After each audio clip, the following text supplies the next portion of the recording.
Hello mga loves! Another day, another ganap na naman tayo for today's video.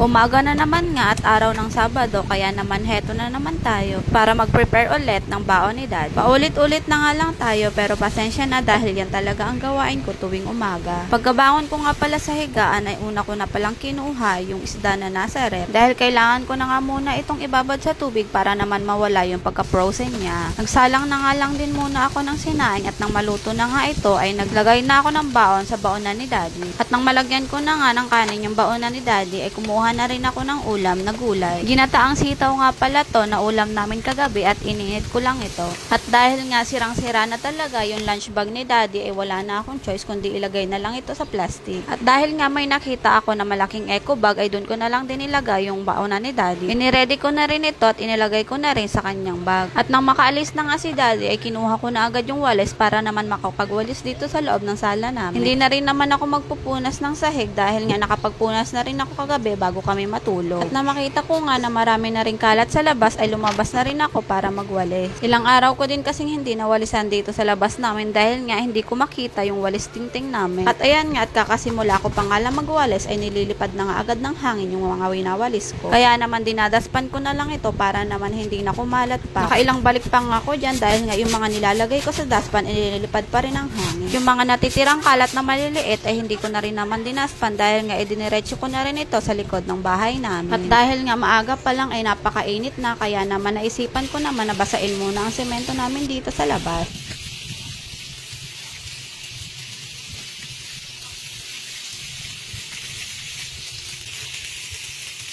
Nang matapos ko na nga linisan sa labas ay pumasok na rin ako at nagprepare na din ako ng pagkain naming mag-ina. Nagtimpla nga muna ako ng kape. Sandok na rin ako ng kanin at nagluto nga pala ako ng noodles para naman may sabaw ang anak ko. Kinuha ko na nga rin yung pagkain namin sa lamesa at inilagay ko dito sa lamesa ng anak. Dito nga kami madalas kumakain ng anak ko dahil nga dito nga yung pwesto niya. Pagkatapos nga namin kumain ay pinuntahan ko na rin yung binabad ko sa downy na nilabhan ko kanina. Ayan nga at pinangunahan pa nga ako ng batang pasaway. Dapat talaga bukas pa ako maglalaba kaya lang sinabi ni Daddy na may pasok daw siya bukas. Kaya naman nilaban ko na rin ito para naman may magamit siyang uniform para bukas. Sinampay ko nga lang ito at nang matapos na nga akong magsampay ay nakita ko nga ang anak ko at basang-basa na nga. Naglalaro kasi siya ng tubig kanina habang nagsasampay ako. Kaya naman naisipan ko na paliguan na rin siya.